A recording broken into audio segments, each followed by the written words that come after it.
தமிழரின் பாரம்பரிய திருவிழாவை கொண்டாடுவோம். புத்தாடை பொங்கலோடு the Chennai Silks. Let the celebrations begin. இந்த புத்தாண்டுக்கு நம்ம பூர்விகால 5000 ரூபாய்க்கு மேல பர்ச்சேஸ் பண்ணி 15 lakh கோல்ட் வவுச்சர் வெல்லும் வாய்ப்பு பெறுங்க. இப்போது புதிய அறிமுகம் ஆச்சி ஹோட்டல் சாம்பார் 50 கிராம் ரூபாய் 20 மட்டுமே. லண்டனில் படிப்பு முடித்து வந்த பிறகு அவரை சந்தித்து நீண்ட நேரம் உரையாடக்கூடிய ஒரு வாய்ப்பு எனக்கு கிடைத்தது. அவரிடம் ஒரு நிறைய மாற்றம், அவர் நீடிக்க போகிறாரா இல்லையா என்கிற ஒரு கேள்வி எழுந்திருக்கிறது. கோமாளித்தனமா இருக்குன்னு சொல்லி எஸ்வி சேகர் சொல்றாரு. இல்லை, எஸ்வி சேகர் சொல்லுவார் என்றால் அவரை பாரதிய ஜனதா கட்சி ஒதுக்கி வைத்திருக்கிறது. அடிப்படையில் தேசியவாதி. அதில் எனக்கு இல்லை, அது ஒண்ணுதான் அவர் சொல்லி தொடர்ந்து தப்பிச்சுட்டே இருக்காரு. அண்ணாமலை ஒரு தனித்துவமான பாணியில் செயல்படுகிறார் என்கிற எரிச்சல் இயல்பாகவே சில பேருக்கு ஏற்பட்டது. அது பாஜகக்குள்ளே இல்லை வெளியே? பாஜகவிற்கு உள்ளும் சரி, வெளியிலிருந்து தூற்றி கொண்டிருக்கக்கூடிய, குறிப்பாக அண்ணா திராவிட முன்னேற்ற கழகத்துடன் பாரதிய ஜனதா கட்சி கூட்டணி வைக்க போகிறதா, ஆக அதற்காக அண்ணாமலை மாற்றப்படுவாரா என்கிற கேள்விகள் பொது அரங்கிலே இருக்கின்றன. பாரதிய ஜனதா கட்சியினுடைய மேலிடம் கூட்டணி வைக்க வேண்டும் என்று விரும்புவதாக நானும் கேள்விப்படுகிறேன். அண்ணாமலை வைத்துக்கொண்டு நம்ம கூட்டணி வைக்க முடியும் அப்படிங்கிறதையும் டெல்லி பாஜக யோசிக்குதா? அண்ணாமலை வைத்துக்கொண்டு கூட்டணி அமைக்கக்கூடிய முயற்சியில் பாரதிய ஜனதா தலைமை ஈடுபடும்.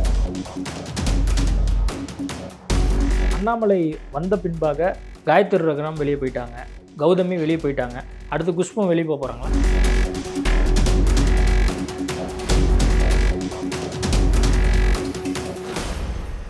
ஐபிசி தமிழ் நேயர்களுக்கு வணக்கம். இன்றைய நேர்காணலில் நம்மோடு இணைந்திருப்பவர் மூத்த பத்திரிகையாளர் துக்ளக் ரமேஷ் அவர்கள். வணக்கம். வணக்கம். உங்களுக்கு ஆங்கில புத்தாண்டு நல்வாழ்த்துக்கள். தேங்க்யூ. Same to you. தமிழ்நாட்டில் மிகப்பெரிய ஒரு விவாத பொருளாக மாறி இருக்கிறது அண்ணா யூனிவர்சிட்டியில் நடந்த விவகாரம். இது தொடர்பாக பாஜகவினர் கடுமையான எதிர்ப்பு குரலை சோசியல் மீடியாவில் ஒரு பக்கம் கொடுக்குறாங்க. அண்ணாமலையும் தன்னுடைய கடுமையான கண்டனத்தை தெரிவித்தார். ஏற்கனவே ஒரு சாட்டை அடி அப்படின்னு சொல்லி ஒரு போராட்டத்தையே அறிவித்து அது ஒரு பக்கம் போயிட்டு இருந்தது. அண்ணாமலையுடைய அந்த பாணிங்கிறது லண்டன் போயிட்டு வந்ததுக்கப்புறம் ஏதாவது ஒரு மாற்றம் இருக்குது அப்படின்னு நீங்கள் எதுவும் நினைக்கிறீங்களா? இல்லை, அவர் லண்டனில் படிப்பு முடித்து வந்த பிறகு அவரை சந்தித்து நீண்ட நேரம் உரையாடக்கூடிய ஒரு வாய்ப்பு எனக்கு கிடைத்தது. அவரிடம் ஒரு நிறைய மாற்றம், குறிப்பாக அரசியல் குறித்த பார்வை, தமிழக அரசியல் எந்த திசையில் போய்கொண்டிருக்கிறது என்பது குறித்த ஒரு பார்வையில் ஒரு மாற்றம் ஏற்பட்டிருக்கிறது. அதே போல் அரசியலை அணுகக்கூடிய முறை தமிழகத்தில் சரியாக இல்லை. அந்த திசையிலேயே தானும் பயணிக்க வேண்டிய சூழல் இருக்கிறது என்கிற ஒரு கவலை அவருக்கு இருக்கிறது. எப்படின்னு சொன்னால், ஒரு குற்றச்சாட்டு பதில் குற்றச்சாட்டு, இதற்கே ஒரு நேரம் போகுது. ஆக்கப்பூர்வமான அரசியலை முன்னெடுப்பதற்கான வாய்ப்புகள் சுருங்கி கொண்டிருக்கின்றன. கழகங்களின் பாணியில் சொல்வதானால் இங்கே லாவணி அரசியல் தான் நடந்து கொண்டிருக்கிறது. இதில் அவருக்கு நாட்டம் இல்லை. அவர் தானும் அதில் ஈடுபட வேண்டியிருப்பதாய் புரிந்து கொண்டிருக்கிறார். அதை தவிர்க்க வேண்டும் என்று விரும்புகிறார். இது அவரிடத்திலே நான் பார்க்கிற குறிப்பிடத்தக்க மாற்றம். லண்டன் போயிட்டு வந்த பிறகு சென்னையில் ஏர்போர்ட்டில் ஏறும்போது யாராவது ஒரு திராவிட முன்னேற்ற கழகத்துக்காரர் ஒரு சொன்ன ஒரு விமர்சனத்துக்கு பதில் சொல்ல வேண்டியிருக்கிறது. அப்புறம் அவரை அவருக்கு அதுக்கு பதில் கொடுக்குறாங்க. மறுபடியும் கோயம்புத்தூரில் மதுரையில் போய் இன்னொரு பதில் கொடுக்கறது. இதெல்லாம் வேண்டாம். ஆக்கப்பூர்வமாக அரசியலை முன்னெடுக்கணும். தமிழகத்தின் பிரச்சனைகள், அந்த பிரச்சனைகளை முன்வைத்த அரசியல், விவசாயம், சுற்றுச்சூழல், கல்வியில் இருக்கக்கூடிய பிரச்சனைகள், மதுவின் மூலமாக ஏற்படக்கூடிய, குறிப்பாக இப்போது சமீப காலமாக தமிழகத்தில் அதிகரித்திருக்கக்கூடிய போதைப் பொருள் விற்பனை, அதன் மூலம் ஏற்பட்டு கொண்டிருக்கக்கூடிய கலாச்சார சீர்கேடு, இந்த மாதிரி பிரச்சனைகளின் அடிப்படையில் அரசியல் இருக்க வேண்டும். நபர்களை முன்னிறுத்தி அல்லது பரஸ்பரம் குற்றச்சாட்டுக்களை வீசிக்கொண்டு இந்த மாதிரியான அரசியல் எந்த வகையிலும் மாநில நலனுக்கும் உதவாது, கட்சியினுடைய நலனுக்கும் உதவாது என்று அவர் பார்க்கிறார். அதான் அப்படி பார்க்குறாரு. அப்படி ஆக்கப்பூர்வமான அரசியலை எடுக்கணும்னு நினைக்கக்கூடிய அண்ணாமலை சாட்டையெல்லாம் அடிக்கிறேன், நானே அடிச்சுக்கிறேன் அப்படின்னு சொல்றதா இருக்கு. இதற்கு என்ன மறுபடியும் ஒரு சிபிஐ விசாரணை கேட்கிறதோ இல்லை மாநில அரசாங்கத்துக்கு இது பண்ணுறதோ, இங்கே ஒரு திறமை வாய்ந்த காவல்துறை அதிகாரிகள் இருக்கிறார்கள் என்பதில் அவருக்கு சந்தேகமே இல்லை. எனக்கும் கூட சந்தேகம் இல்லை. நான் நீண்ட காலமாக பத்திரிகை துறையில் பயணித்து அரசியல்வாதிகளோடு தான் தொடர்பு கொண்டு இருக்கிறேன், பல்வேறு தலைவர்களோடு என்று சொன்னாலும் கூட தமிழகத்திலே மிகச்சிறந்த காவல்துறை அதிகாரிகள், முன்னாள் முதலமைச்சர் எம்ஜிஆர் காலம் தொட்டு நான் பத்திரிகையாளராக இருக்கிறேன். அவருடைய 2வது பதவிக்காலம் தொட்டு 1980 முதல், அது கலைஞர் ஆட்சி காலமாக இருந்தாலும், செல்வி ஜெயலலிதா அவர்களுடைய ஆட்சி காலமாக இருந்தாலும், இப்போதைய முதல்வர் திரு மு.க. ஸ்டாலின் அவர்களுடைய ஆட்சி காலமாக இருந்தாலும், சிறந்த காவல்துறை அதிகாரிகள், நேர்மையான அதிகாரிகள் மிக பலர் இருக்கிறார்கள். ஆனால் மிகச்சிலர் தங்களுடைய சுய முன்னேற்றத்தை மட்டுமே கருதி பொலிட்டிக்கல் ப்ரெஷர்ஸுக்கு ஈடாகக்கூடியவர்களாக, முறையற்ற செயல்களுக்கு துணை போகக்கூடியவர்களாக இருக்கிறார்கள். அத்தகைய அதிகாரிகளை அணுகி கீழ்நிலையில் இருக்கிறவர்கள் மேலே வர வேண்டும் என்று கருதுகிற ஒரு போக்கும் இருக்கிறது. அதற்கு ஒரு உதாரணம், இந்த வழக்கிலேயே கூட காவல்துறை முதலில் ஆரம்பத்தில் தலையீடு இருந்திருக்கிறது என்கிற சில தகவல்கள் வந்து கொண்டிருக்கு. அந்த தகவல்கள் பொதுவெளியிலும் வந்திருக்கிறது. அவரை சந்தேக கஸ்டடியில் எடுத்து விசாரிப்பதற்கு போய் பிறகு அவரை விடுவிக்க நேர்ந்து பிறகு மறுபடியும் அவரை கஸ்டடியில் எடுக்கக்கூடிய மாதிரி நடந்திருக்கிறதா என்கிற தகவல்கள் இருக்கிறது. இவையெல்லாம் விசாரணைக்குரியவை. எதற்காக சொல்கிறேன் என்றால், அவரும் ஒரு காவல்துறை அதிகாரியாக பணியாற்றியவர். ஆகவே காவல்துறையிலுக்கும் அழுத்தங்கள் இருக்கக்கூடிய சூழ்நிலையை உணர்ந்திருக்கிறார். இது தன்னைத்தானே வருத்தி கொள்வதன் மூலம் நான் அந்த வழிமுறையை ஏற்றுக்கொண்டேனா என்று கேட்டால் அது வேறு விஷயம். பாரதிய ஜனதா கட்சியினுடைய ஆதரவாளர்கள் அல்லது பாரதிய ஜனதா கட்சிக்கு வாக்களிக்கக்கூடியவர்கள் ஒரு 10-20 பேருடன் நான் பேசிய வரையில் சிலர் அதை ஏற்கிறார்கள், சிலர் அதை ஏற்கவில்லை. ஏற்காதவர்கள் என்ன சொல்கிறார்கள்? அண்ணாமலையிடம் நாங்கள் எதிர்பார்ப்பது அதிரடி அரசியல், இந்த மாதிரியான சாத்வீகமான போராட்டம் அல்ல என்று சொல்லுகிறார்கள். ஆனால் அது கவனத்தை ஈர்த்திருக்கிறது. எங்கள் எல்லா கட்சியும் ஆர்ப்பாட்டம் பண்ணாங்க. ஆனால் அண்ணாமலை இதை செய்த பிறகுதான் சில பேருக்கு வேறு வகையான இந்த பிரச்சனையினுடைய வீரியத்தை வேறு வகையாக மேலும் கொண்டு செல்ல வேண்டும் என்ற எண்ணமே கூட ஏற்பட்டிருக்கிறது. அதிமுக யார் அந்த சார் என்று கேட்டு அவர்கள் சம்பந்தமில்லாத ஒரு மாலில் போய் அந்த பேனரை பிடித்தாலும் வீதியில் நின்று இருக்க வேண்டும். நான் சொல்வது, எப்படி திராவிட முன்னேற்ற கழகம் அண்ணா சாலையிலே மனித சங்கிலியாக நின்றார்களோ அதை போல தடை மீறி போராடுவதாக இருந்தாலும் அண்ணா சாலையிலோ அல்லது ஒரு பெரிய சாலையில் நின்று கொண்டு யார் அந்த சார் என்று கேட்டிருந்தால் அது இன்னும் ஆயிரக்கணக்கானவர்களுடைய கவனத்தை ஈர்த்திருக்கும். அதற்கு மாறாக நீங்க யார் அந்த சார் அப்படின்னு சொல்லி பதாதையை ஏந்தி அவங்க போராட்டம் பண்ணியிருக்கணும் அதிமுக அப்படின்னு நீங்க சொல்றீங்க. இல்ல பொதுவெளியில நான் என்ன கேட்க வந்தேன்னா, அண்ணாமலை பிரஸ் மீட் கொடுக்கறதுக்கு முன்பாகவே நான் சாட்டையடி போராட்டம் நான் பண்ண போறேன் அப்படின்னு சொல்றதுக்கு முன்னாடியே அதிமுக அண்ணா யூனிவர்சிட்டிக்கு வெளியே நின்று ஆர்ப்பாட்டம் பண்ணி ஜெயக்குமாரை கைது பண்ணி பஸ்ல அவர் டிராவல் பண்ணி பேட்டி கொடுத்ததெல்லாம் நம்ம பார்த்தோம். இல்ல எல்லா கட்சியும் கண்டன அறிக்கைகளை வெளியிட்டன. அண்ணாமலை கண்டன குரல் முதலில் எழுப்பினார். செய்தியாளர்கள் சந்திப்பு நடத்தி கண்டன குரல் எழுப்பினார்.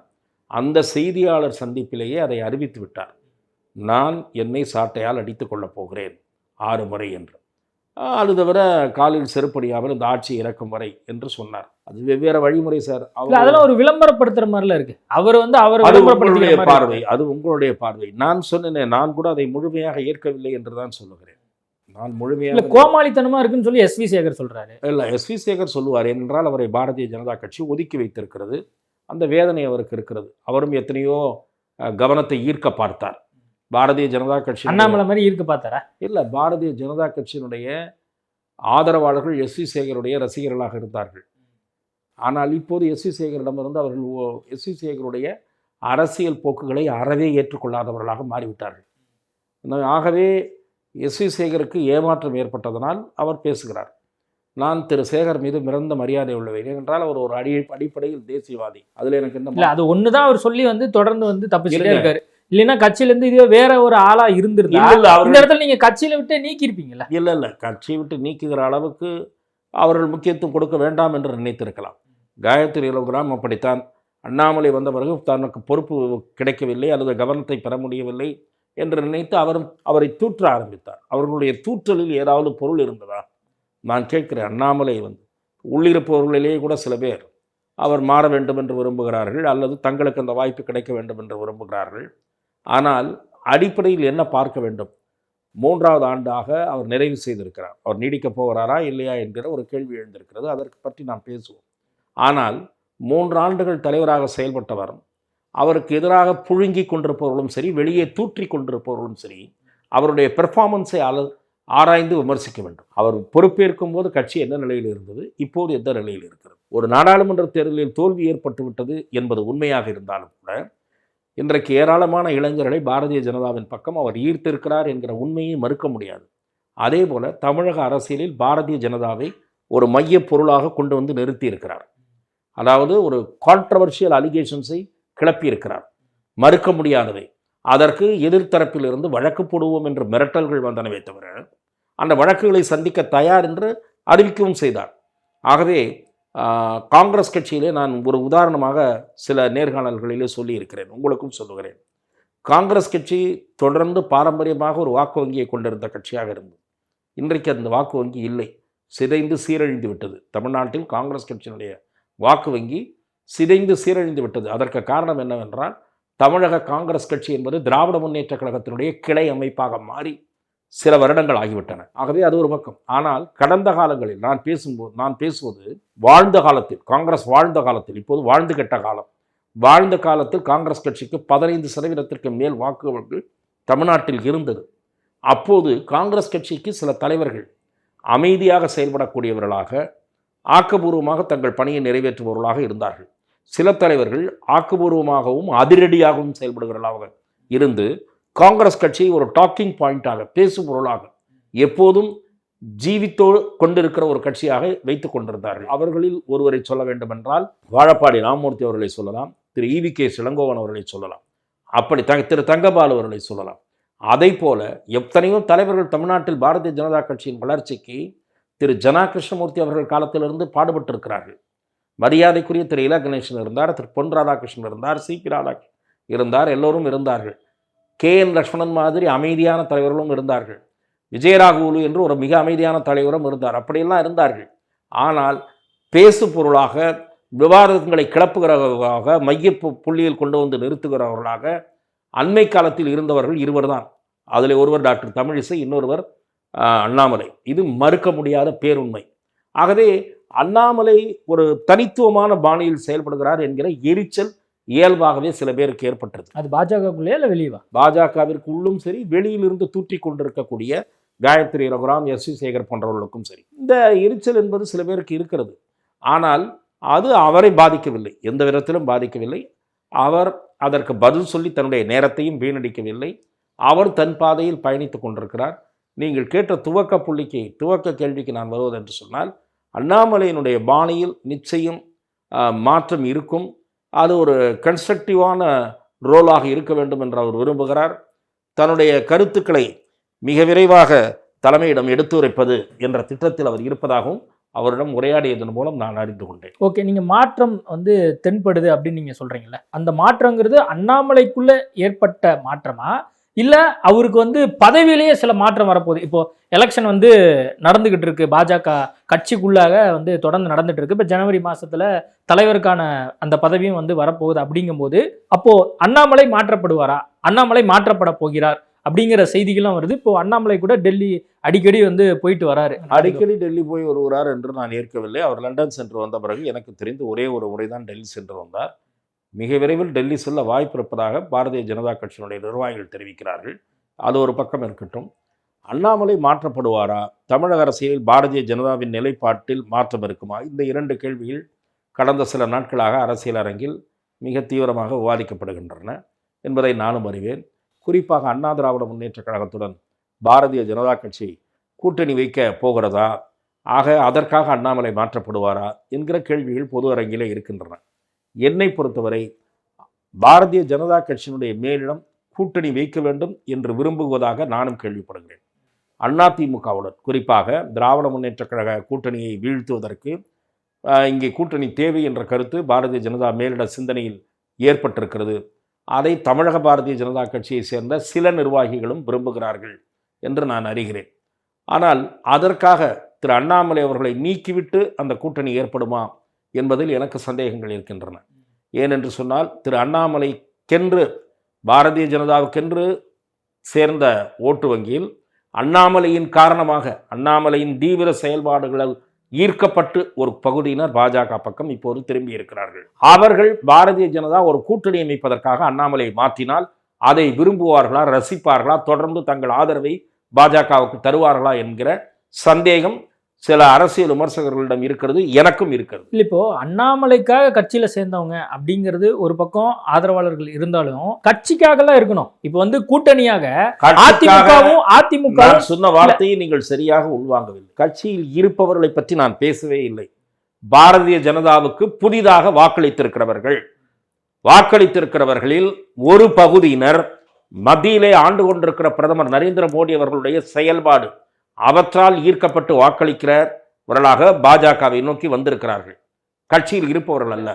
அதே போல ஒரு பகுதியினர் அண்ணாமலையால் மட்டுமே ஈர்க்கப்பட்டு அண்ணாமலை என்ற மனிதருக்காக பாஜக பக்கம் திரும்பி இருக்கிறார்கள். இது மறுக்க முடியாத இல்ல, இது மறுக்க முடியாத உண்மைதான். கட்சிக்காக ஓட்டு போடுறதை தாண்டி அண்ணாமலைக்காகவும் ஓட்டு போட்டிருக்காங்க. ஆனா நம்பர்ஸ்ல வந்து நம்ம எதுவுமே ஜெயிக்கலையே. இப்ப கூட்டணியாவும் நம்ம வந்து நம்பர்ஸ் வாங்க முடியல.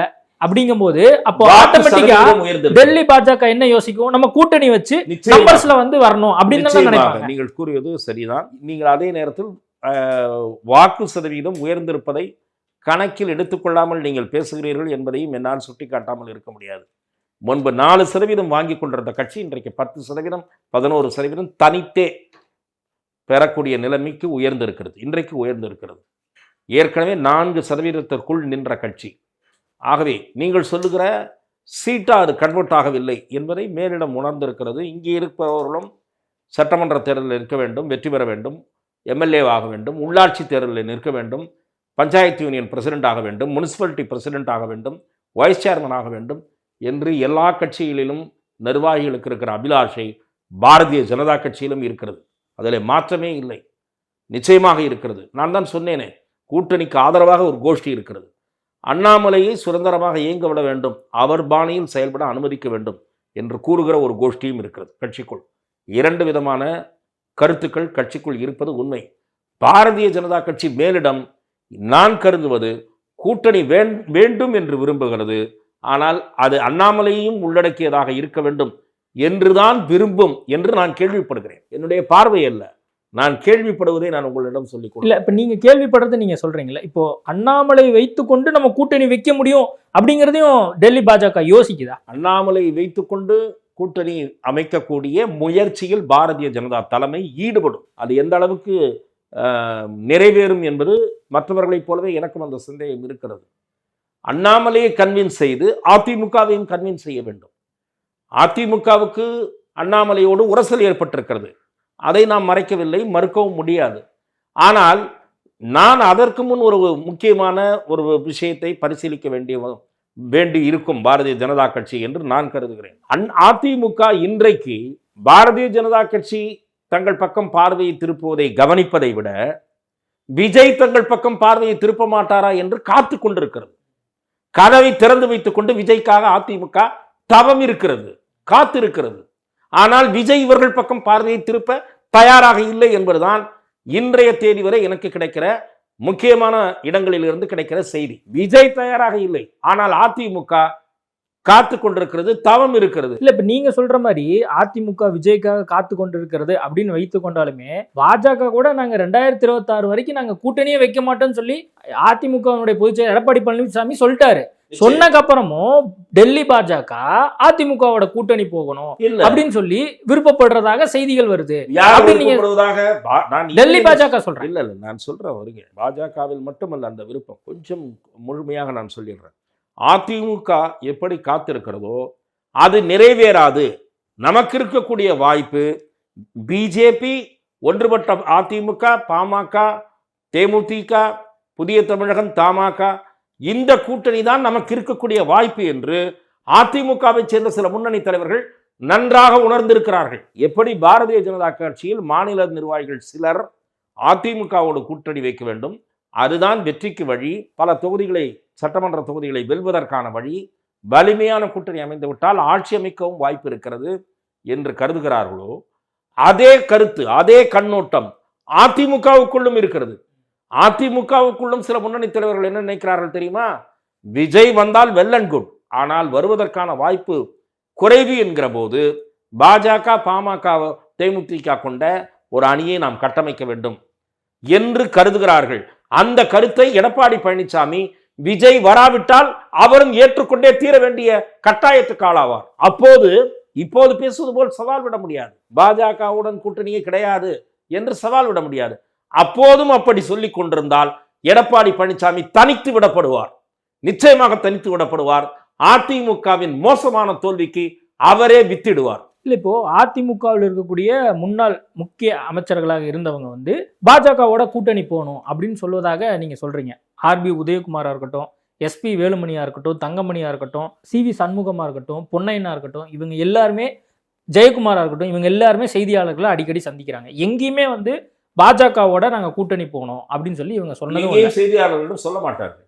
இப்போது கட்சி இருக்கிற நிலையைத்தான் பேசிக் கொண்டிருப்பார்கள். ஆனால் நீங்கள் குறிப்பிட்டவர்களிலேயே சிலர் தான் ஒன்றுபட்ட அதிமுக உருவாவதுதான் நல்லது என்று எடப்பாடி பழனிசாமியிடம் நேரில் தெரிவித்து விட்டு வந்தவர்கள். அந்த உண்மையை நாம் மறக்க முடியாது. எடப்பாடி பழனிசாமி அவ்வாறு வெளிவந்த தகவல்கள் பொய் என்று சொன்னார் அல்லவா, அதுதான் பச்சை பொய். அவர் சொன்னதுதான் பச்சை பொய்.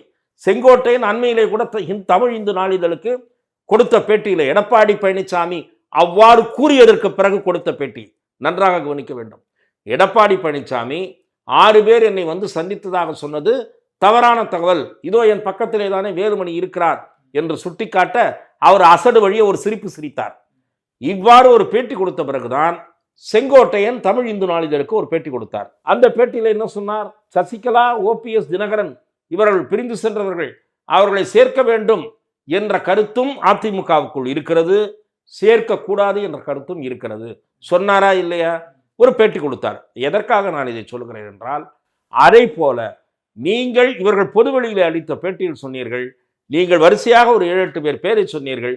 அவர்களிலே 1-2 பேர் என்னிடம் தனிப்பட்ட முறையில் பேசும்போது விஜய் வரமாட்டார், பாஜக, பாமக, தேமுதிக என்ற கூட்டணியைத்தான் அமைக்க வேண்டி வரும், அதுதான் நல்லது, பாஜகவோடு உறவு இல்லை என்பதில் பிடிவாதமாக இருந்தால் மீதி இருக்கக்கூடிய வேறு வலிமை இல்லாத ஒரு கூட்டணியை வைத்துக் கொண்டு 5 முனை போட்டி உருவானால் அதிமுக தோல்வியடையும் என்ற கருத்தை இப்போதே சொல்ல தொடங்கிவிட்டார்கள். இல்லை, இப்போ நீங்க சொல்லக்கூடிய அந்த முன்னாள் அமைச்சர்கள் அவங்களுக்கு வந்து அண்ணாமலை பிரச்சனையா இல்லை, எடப்பாடி பழனிசாமிக்கு மட்டும்தான் அண்ணாமலை பிரச்சனையா இருக்காரா? நிச்சயமாக அதிமுகவுக்குள் இருக்கக்கூடிய எல்லோருக்கும் அண்ணாமலை பிரச்சனை என்று நான் கருதவில்லை. மிகச்சிலர், திரு எடப்பாடி பழனிசாமியோ அல்லது KP முனுசாமியோ அந்த மாதிரி சிலர் இருக்கலாம். இல்ல, அது ஒரே சமூகம். எடப்பாடி பழனிசாமியும் அண்ணாமலையும் ஒரே சமூகம், அந்த கொங்கு பெல்ட்டா இருக்கிறாங்க. அவங்க 2 பேர்த்துக்குள்ள அங்க யார் பெரியாள் அப்படிங்கிறதுக்கான ஒரு போரா இருக்காது. இல்ல, அப்படின்லாம் இல்ல. அவரும் முதலமைச்சர் வேட்பாளராக வருங்காலத்தில் உருவாகக்கூடியவர். ஒருவேளை பாஜக கூட்டணியே இல்லாமல் அதன் தலைமையில் தான் கூட்டணி அமையும், அதிமுகவோடு அமையாது என்றால் அப்போது அண்ணாமலையைத்தான் அவர் முன்னிறுத்த வேண்டியிருக்கும். அது தெரியாது. இல்லை, அண்ணாமலையே நீங்கள் இந்த கூட்டணிக்காக அவர் பதவியை துறக்க வேண்டி வந்தால், அதாவது நான் வேண்டுமானால் ஒதுங்கிக் கொள்ளுகிறேன் என்ற முடிவை அவர் எடுப்பார், ஆனால் ஹைப்போதட்டிக்கல், அதற்கும் வாய்ப்பு இருப்பதாக நான் பார்க்கிறேன். இல்ல, அது வந்து இந்த ஜனவரி மாதம் ஒருவேளை தலைவர் பதவி வேண்டாம் அப்படின்னு சொல்லி அவர் துறந்து போறதுக்கு வாய்ப்பு இருக்கா? எனக்கு தெரியவில்லை. மேலிடம் அவர் நீடிக்க வேண்டும் என்று விரும்பினால் மேலிடம் அவரை நீடிக்க செய்துவிடும். இல்ல, ஏன்னா இல்ல, அண்ணாமலையுடைய அந்த செய்தி நீங்க தனிப்பட்ட முறையில் அவர்கிட்ட நீங்க பேசுறீங்க, அவருடைய ஒவ்வொரு பிரஸ் மீட்டும் நான் முழுசா பாக்குறேன். அவர் என்ன சொல்றாரு, நான் இந்த ஒரு அரசியலுக்காக நான் வரல, நான் வந்து ஒரு இலக்க அடையணும் அப்படிங்கறதுக்காக நான் இந்த அரசியலுக்கு வந்தேன் அப்படிங்கிறாரு. அப்போ அவருக்குள்ள அந்த ஒரு பார்க்கக்கூடிய நிகழ்வு எல்லாமே ஒரு வெறுப்படைய செஞ்சிருக்கு, ஒரு ஃப்ளக்சுவேஷன் ஆயிருக்கு அப்படிங்கறத உணர முடியுது. நிச்சயமாக பாரதிய ஜனதா கட்சி கூட்டணி குறித்து ஆலோசிக்க முடிவெடுக்கிற சமயத்தில் அவர் உட்பட தமிழகத்தில் இருக்கக்கூடிய கோர் கமிட்டியினுடைய கருத்து உட்பட கருத்துக்கள் கேட்கப்படும். முன்னணி தலைவர்கள் உட்பட கருத்துக்களை கேட்பார்கள். அப்போது திரு அண்ணாமலை தன்னுடைய கருத்துக்களை மேலிடத்தில் எடுத்து கூறுவதற்கு நிறைய வாய்ப்பு இருக்கிறது. ஒருவேளை அந்த ஒரு வாய்ப்பு இருக்குல்ல, கோர் கமிட்டியில வந்து அவர் சொல்றதுக்கான வாய்ப்பு இருக்கு. கோர் கமிட்டி இங்க இல்ல, கோர் கமிட்டி இங்க டிசைட் பண்ணி டெல்லிக்கு அதான். அப்போ அவர் வந்து இல்ல, இந்த கேமுக்கு நான் வரல, என்னை வந்து விட்டுருங்க அப்படின்னு சொல்லி அவர் சொல்வதற்கான ஒரு மனநிலையில அவர் இருக்காரா? நான் அது அவ்வளவு விரிவாக நான் அவருடன் விவாதிக்கவில்லை. ஆனால் நான் உங்களுக்கு அவருடன் உரையாடிய வகையில் நான் அவரை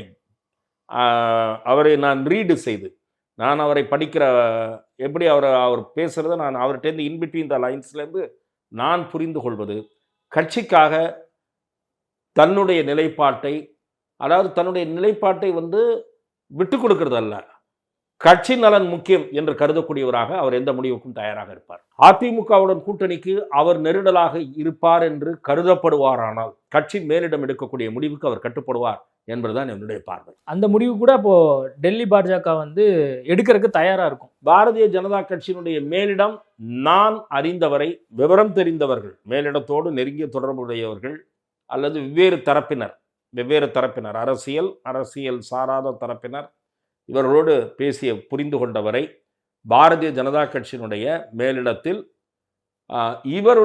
இவருடைய பங்களிப்பு தமிழக அரசியலில், குறிப்பாக தமிழக பாஜகவின் வளர்ச்சியில் அண்ணாமலையின் பங்களிப்புக்கு அவர்கள் மதிப்பளிக்கிறார்கள். அவருடைய கருத்து ஒரு வேல்யூ உள்ள கருத்து என்று பார்க்கிறார்கள். ஆனால் கட்சியினுடைய மொத்த நலன் என்று பார்க்கும்போது அவர்களை சீர்தூக்கி பார்த்துதான் உரிய முடிவு எடுப்பார்கள் என்று நான் பார்க்கிறேன். அப்போ பார்க்கும்போது அப்போ 2 விதமான கருத்து இருக்கு. அப்போ கட்சிக்குள்ளேயும் சரி அல்லது ஒட்டுமொத்தமாக கட்சி நலன் அப்படிங்கிறதுலையும் வந்து பாஜகவினர் வந்து அக்கறை செலுத்துறாங்க. அப்போ அண்ணாமலை வந்து இந்த இடத்துல ஒரு பிரச்சனைக்குரிய ஒரு நபராக இருக்கிறார் அப்படிங்கிறது தானே வெளி தோற்றத்தில் இருக்கிறவங்களுக்குமே தெரியும். இல்லை, பிரச்சனைக்குரிய நபர் என்று அதை எப்படி சொல்ல முடியும்? நீங்கள் ஒரு கட்சிக்கு கன்ஸ்ட்ரக்டிவாக கொண்டு வந்து ஒரு பொசிஷனில் நிறுத்தியிருக்காரு. எலக்ட்ரல் பாலிடிக்ஸ் வேற. இன்றைக்கு பாரதிய ஜனதா கட்சி தமிழகத்தில் அலட்சியப்படுத்த முடியாத சக்தியாக கொண்டு வந்து நிறுத்தியதில் முக்கிய பங்கு, மேஜர் பங்கு திரு அண்ணாமலைக்குத்தான் உரியது. நீங்கள் இன்றைக்கு மத்திய அரசின் மீது கடுமையான விமர்சனங்கள் தமிழ்நாட்டில் திராவிட முன்னேற்ற கழகத்தால் வைக்கப்படுகின்றன, திராவிட முன்னேற்ற கழக கூட்டணி கட்சிகளால் வைக்கப்படுகின்றன. அந்த விமர்சனங்களுக்கு டெல்லியிலிருந்து வந்து பதில் சொல்லுகிற அந்த வாய்ப்புகள் அல்லது அப்படி பதில் சொல்லுகிறவர்கள் எண்ணிக்கை குறைவு. இங்கே இருந்து இவர்களை களத்தில் நேருக்கு நேர் நின்று சந்தித்து அரசியலை மத்திய அரசு வர்சஸ் இங்கே இருக்கக்கூடிய கூட்டணி கட்சிகளுக்கு மத்தியில் தமிழக அரசின் செயல்பாடு, அதை பற்றி பேசுங்கள் என்று அதையும் கொண்டு வந்து களத்தில் முன்னால் நிறுத்தி கூட்டணி கட்சிகள், திமுக கூட்டணி கட்சிகளையே தர்ம சங்கடத்திற்கு ஆளாக்கியவர் அண்ணாமலை. அவருடைய கான்ட்ரிபியூஷன் நீங்க எப்படி மறுக்க முடியும்? சென்ட்ரல்ல இருந்தா வந்து ஒவ்வொருத்தரும் பதில் சொல்லிட்டு இருக்காங்க அவங்க விமர்சனத்துக்கு. எப்போதாவது மத்திய நிதியமைச்சர் வருகிறார், பதில் சொல்லுகிறார். திமுகவினுடைய பொய் பிரச்சாரத்திற்கு பதில் கொடுக்கிறார். திமுக அரசின் தவறுகளை தோலுரித்து காட்டுவது யார்? அண்ணாமலை தானே. அவரை எப்படி அலட்சியப்படுத்த முடியும் பாஜக மேலிடம்? இல்ல, அவங்க அலட்சியப்படுத்த மாட்டாங்க. ஆனா இங்க இருக்கிறவங்க இந்த மாதிரி வேற விதமான ஒரு மனநிலையோட இருக்காங்கல்ல. கட்சியினோட நலன் வந்து முக்கியம். அண்ணாமலை வந்து 3 வருஷம் இருப்பாரு. அது எந்த கட்சியாக இருந்தாலும் நாம எம்எல்ஏ ஆகணும், நம்ம நகரசபை தலைவராகணும் அப்படின்னு நினைக்கிறவங்க கூட்டணி வேணும் தான் நினைப்பாங்க. உங்களுக்கு கூட்டணி வேணாம், அப்படியே நிற்போம், தோத்தாலும் பரவாயில்ல ஜெயிச்சாலும் பரவாயில்லன்னா ஒட்டுமொத்த கட்சியும் முடிவெடுக்கும். ஒட்டுமொத்த கட்சி அந்த முடிவுக்கு வராது. இல்ல, அந்த ரிஸ்கை வந்து டெல்லி பாஜக எடுக்கிறதுக்கு தயாரா இருக்கா? ஏன்னா இங்க இருக்கிறவங்க தயாரா இருக்கிற மாதிரிலாம் தெரியுது. எனக்கு பதவி வேணும், நான் எம்எல்ஏ 2026 ஆகணும் அப்படிங்கிற இடத்துக்கு அவங்க நகர்ந்துட்டாங்க. டெல்லி பாஜக அந்த ரிஸ்க் எடுக்க தயாரா இருக்கும். டெல்லி பாரதிய ஜனதா கட்சி அந்த சிந்தனைக்கு வருவதற்கு சிலர் முயற்சிகளில் ஈடுபட்டு கொண்டிருக்கிறார்கள். கூட்டணி அவசியம் என்ற சிந்தனையை பாரதிய ஜனதா கட்சி மேலிடம் எடுப்பதற்கு பாஜகவுக்குள் இருப்பவர்களும் சரி, வெளியில் இருப்பவர்களும் சரி, நான் சொல்வது 1-2 கூட்டணி கட்சிகளின் தலைவர்கள் உட்பட பாரதிய ஜனதா கட்சியின் கூட்டணியில் இடம்பெற்றுள்ள 1-2 கூட்டணி கட்சிகளின் தலைவர்கள் பாஜக அகில இந்திய தலைமையிடம் போய் அதிமுகவோடு கூட்டணி வைத்தால்தான் வலிமையாக வெற்றி பெற முடியும் என்ற கருத்தை வலியுறுத்த தொடங்கிவிட்டார்கள் என்று நான் அறிகிறேன். ஆகவே பாஜக மேலிடம் என்ன முடிவெடுக்க போகிறது? அண்ணாமலை வைத்துக் கொண்டு எடுக்க போகிறதா, இல்லாமல் மாற்று வழி ஏற்பாடு செய்து எடுக்க போகிறதா? அண்ணாமலை இந்த முயற்சிக்கு உடன்படுகிறாரா? அண்ணாமலை ஒதுங்கி கொண்டு அதற்கு வழிவிட போகிறாரா? இல்லை கூட்டணியை ஏற்றுக்கொண்டு ஒருவேளை அவர் சொல்லுகிற கூட்டணி ஆட்சிக்கு அதிமுக சம்மதிக்க வைத்து அப்படியானால் அவர் ஏற்றுக்கொள்வதற்கு கூட வாய்ப்பு இருக்கிறது. கூட்டணி ஆட்சியை நோக்கி நகர்கிற வகையில் அதிமுக ஒரு 40-50 சீட்டு பாஜக கொடுக்குதுன்னு வைங்க, ஒரு ஹைப்போதெட்டிக்கலா சொல்றேன். அண்ணாமலையே கேன் கண்டினியூ, காம்ப்ரமைஸாக கண்டினியூ பண்ணலாம். அவருடைய அஜெண்டால ஒன்று நிறைவேறுது, கூட்டணி ஆட்சின்ற அஜெண்டா நிறைவேறுது அப்படின்னு நினைச்சு காம்ப்ரமைஸ் ஆகலாம். ஒன்றும் இல்லை, நீங்கள் சும்மா கொடுக்க போகிறாங்க, கொஞ்சம் சீட்டு தான் கொடுக்க போகிறாங்க, அதுக்கு எதுக்கு நம்ம அதில் ஒரு பார்ட்டியாக இருக்கணும் அப்படின்னு அவர் நினைக்கலாம். தன் கருத்தை டெல்லியில் சொல்லலாம். இல்லை, நீங்கள் இருக்கிறது தான் சரியாக இருக்கும், நீங்கள் இருங்க அப்படின்னு இவரை முதல்ல கன்வின்ஸ் பண்ணலாம். அப்புறம் அதிமுகவை கன்வின்ஸ் பண்ணணும், அவர் தான் எங்கள் மாநில தலைவராக இருப்பார் அப்படின்னு கன்வின்ஸ் பண்ணணும். ஒரு பேட்சப் ஏற்படுத்தணும். இவ்வளோ விஷயம் இருக்குது அதில். பாஜக என்ன நினைக்குது?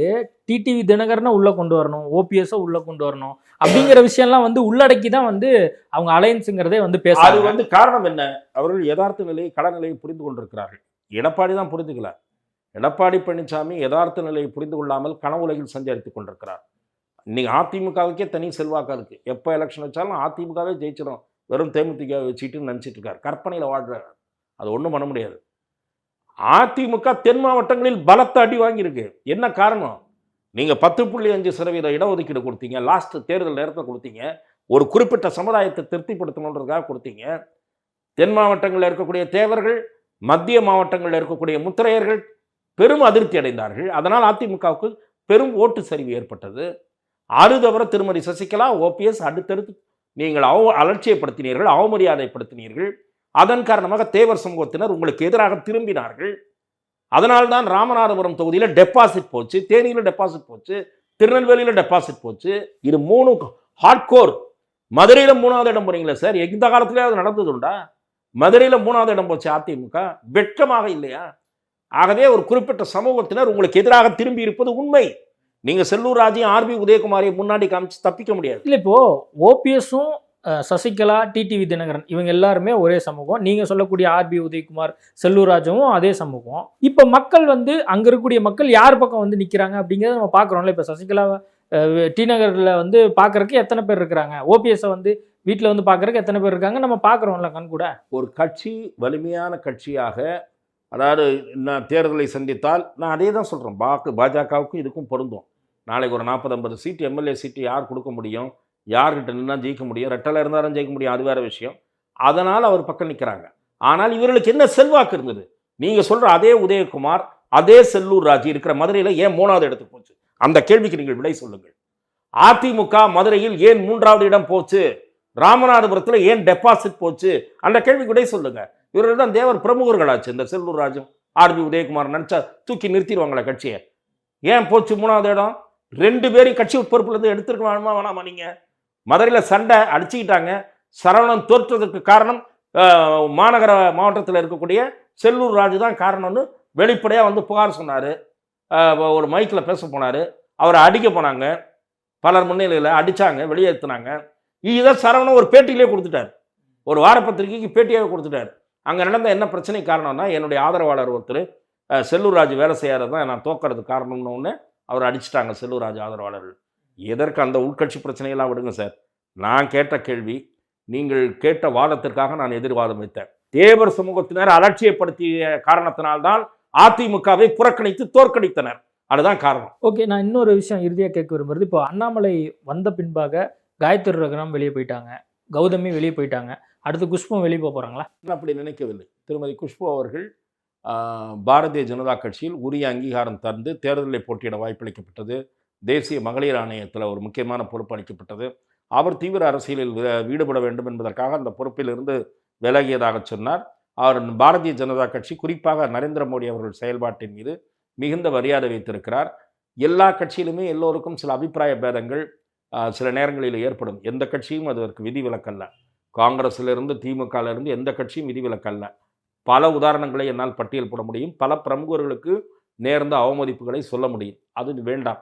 இதுக்கு இப்போ இந்த நேர்காணலுக்கு அது பொருத்தமல்ல. ஆகவே திருமதி குஷ்பு அவர்கள் ஏதோ பெரிய அதிருப்தியில் இருந்து வெளியே போவதாக கூறப்படுகிற தகவல்கள் வதந்தி. நானே இது தொடர்பாக அவரிடம் பேசியிருக்கேன். இல்லை, இப்போது அவங்க வந்து ட்விட்டரில் ஒரு பதிவு போடுறாங்க, ஒரு செய்தியாளர் வந்து ஃபோனை வந்து வாங்குறாரு, இல்லை எனக்கே வந்து அழைப்பெல்லாம் கொடுக்கறது இல்லை அப்படின்னு சொல்லி குஷ்பு அவர்கள் சொல்கிறாங்க. அதுக்கு பின்பாக அந்த ஆடியோ லீக் ஆகுது. அதுக்கப்புறம் அவங்க வந்து இது வந்து அன்எத்திக்ஸாக இருக்குது அப்படின்னு சொல்லி அவங்களே பதிவிடுறாங்க. இன்றைக்கி செய்தியாளர் சந்திக்கும் போது கமலாலயத்துலேருந்து தான் போடுறாங்க, கமலாலயத்துலேருந்து அவங்க வந்து செய்தியாளர் சந்திப்பு நடத்துகிறாங்க.